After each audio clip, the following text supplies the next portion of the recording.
The Cybrarian presents The Selkie, a Scottish folktale. Images courtesy of unsplash.com. Audio samples courtesy of YouTube Audio Library.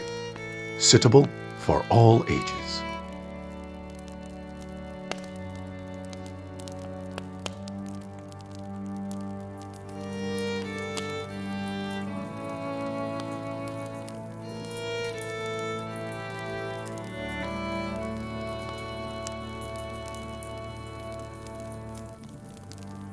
Hello.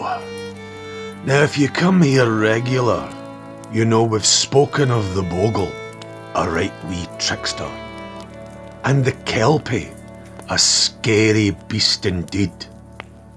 But today we will tell you of the Selkie, a beautiful, wonderful, magical creature.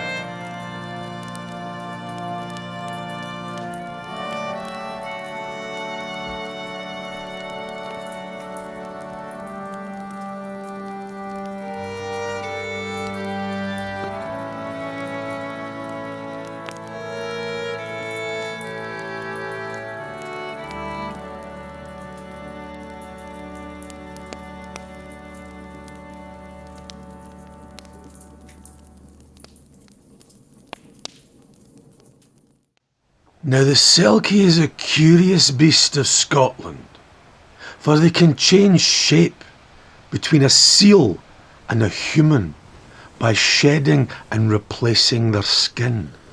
In fact, in the old tongue of Orkney, Selkie meant seal, and in their human form, Selkie folk are always bonny and lovely and beautiful. They're graceful and kind-natured, so anyone seeing them may fall desperately in love. Tales of Selkies come from many places where seals or sea pups are found. The Outer Hebrides, Orkney and Shetland, and not just Scotland, also Ireland, Iceland and the Inuit peoples. Almost any peoples who live near and off the sea know how harsh the sea can be. And they see the Selkies as a symbol of its calm and beauty, who oft appear to save bairns or fishermen from drowning. Many tales of mermaids and merfolk or fin folk or half fish are oft old Selkie tales, for they were always said to come ashore, shed their seal skin and bask in the sunlight, or sing and dance by the light of the moon. But without their seal skin, if it were lost or stolen, they cannot return to the sea, though some tales say they may come ashore each midsummer eve or some such time.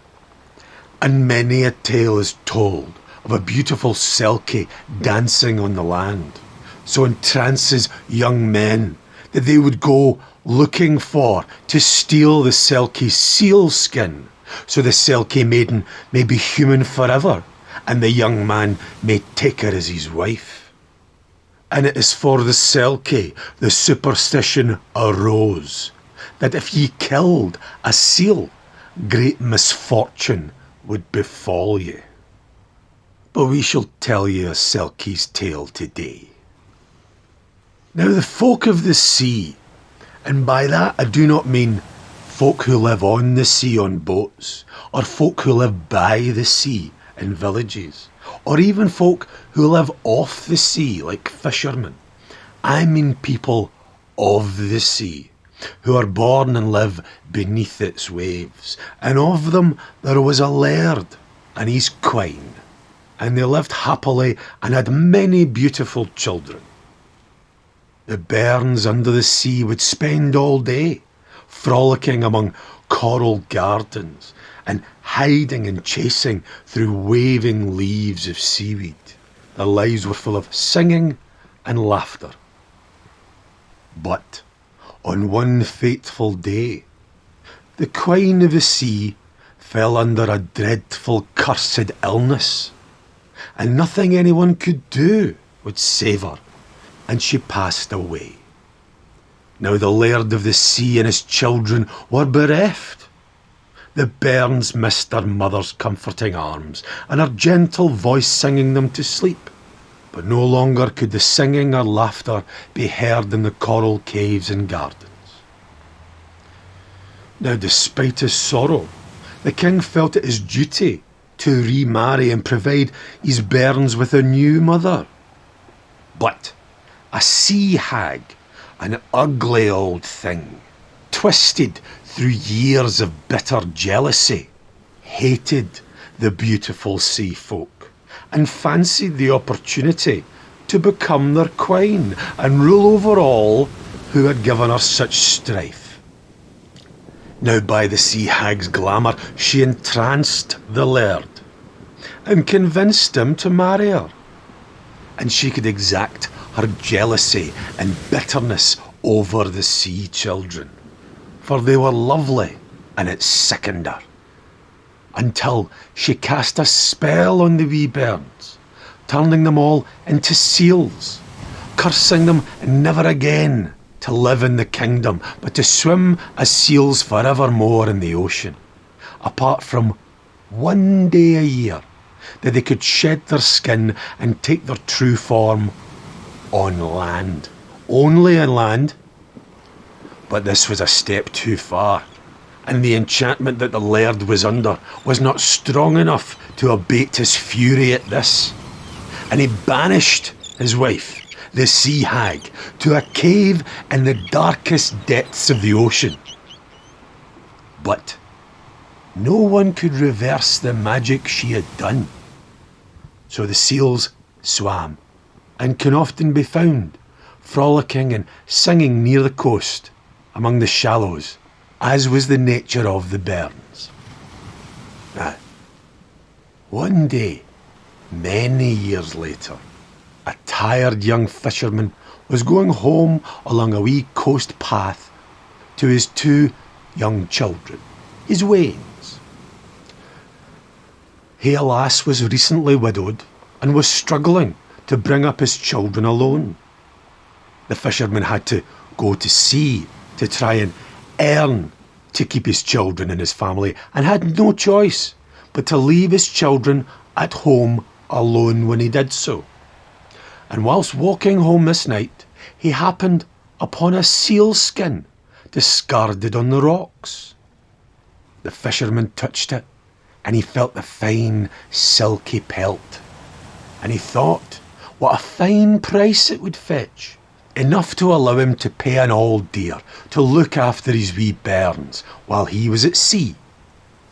He took the pelt home with him and locked it safe in a wooden chest until the time would come that he could take it to the market. Oh, but that night the wind howled and the waves crashed upon the shore in a mighty storm.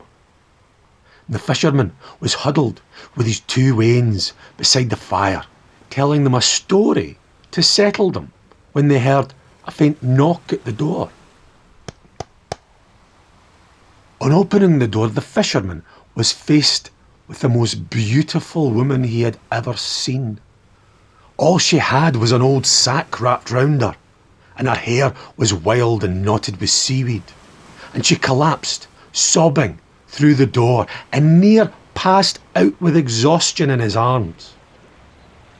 The young fisherman wrapped the girl in blankets and laid her down by the fire, thinking she must have come from a wreck at sea.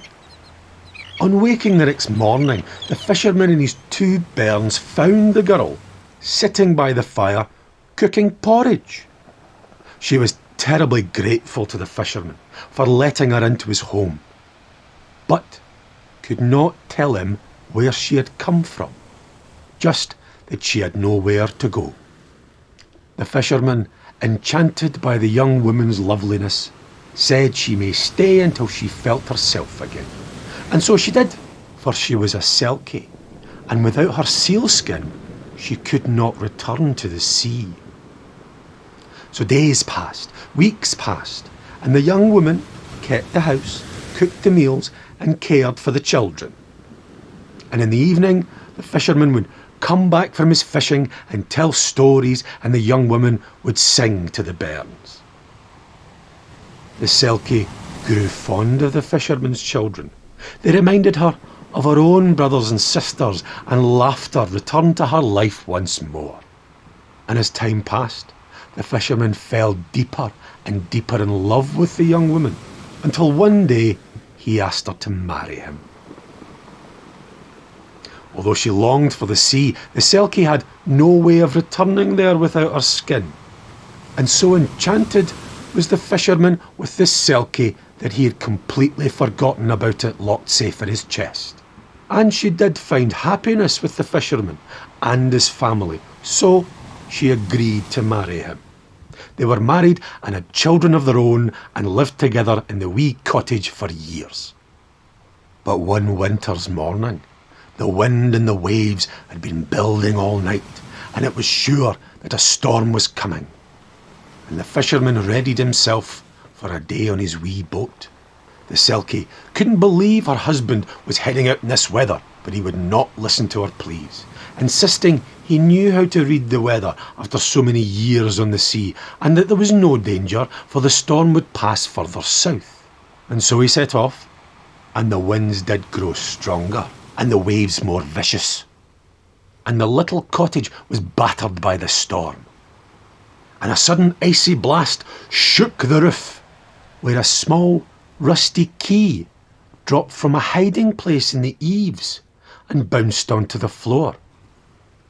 It was dusty and seemed to have been hidden there years before, and this key was found by the bairns in the house. But the horrible weather chilled the bones of the Selkie and convinced her something terrible had befallen her husband. She was transfixed with images of her husband being thrown from his boat and sinking below the sea at the mercy of the storm. The bairns, meanwhile, were fiddling with their key that they found in the eaves, wondering what it would open, coming up with stories of magical doorways to other worlds and chests full of treasure. At this thought, the eldest girl remembered the locked chest under her father's bed, and took the key, tried it in the lock, and the lock clicked. Oh, the children were excited to find out what was in this old chest, and they all gathered round to open the creaking lid. Now, whether it was the noise of the clicking key turning in the lock, or the creak of the lid opening, and the familiar old smell of the sea and sealskin, whichever it was, the Selkie girl snapped out of her worried imaginings and turned to see the bairns pulling her long-lost skin from the chest. Right then she knew that a horrible fate would befall her husband if she did not help, and now she had a way to. She grabbed up her old familiar skin in her hands, gave each child a quick kiss on the forehead, and she ran out the door to the shore. Throwing off her clothes as she ran across the hills and putting on her sealskin, she dove into the water that she'd once called home, and swam out in the storm and found her husband clinging to a broken piece of his boat among the waves. And she returned him to the shore near the cottage, where the next morning he was found by his children, unconscious but alive. But the Selkie, having donned her skin again, could never return to the land, for the constraints of the witch's spell had been broken. She had remained on land longer than the day she was allowed, and she would remain a seal forevermore, missing the family she had to leave. Oh, it's a shame.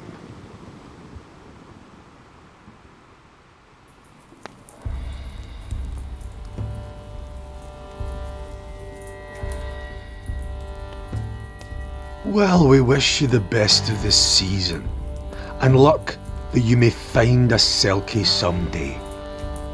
But until then, and when we have more tales to tell you, haste you back.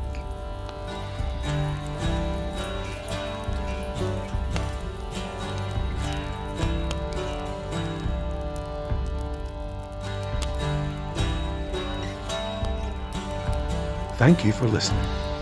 This has been a Cybrarian production of The Selkie, a Scottish folktale. For updates, follow Vane Studios on Facebook, Twitter and Instagram.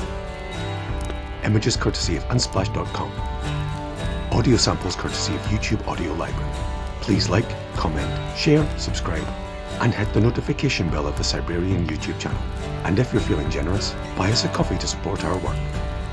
All links in the description.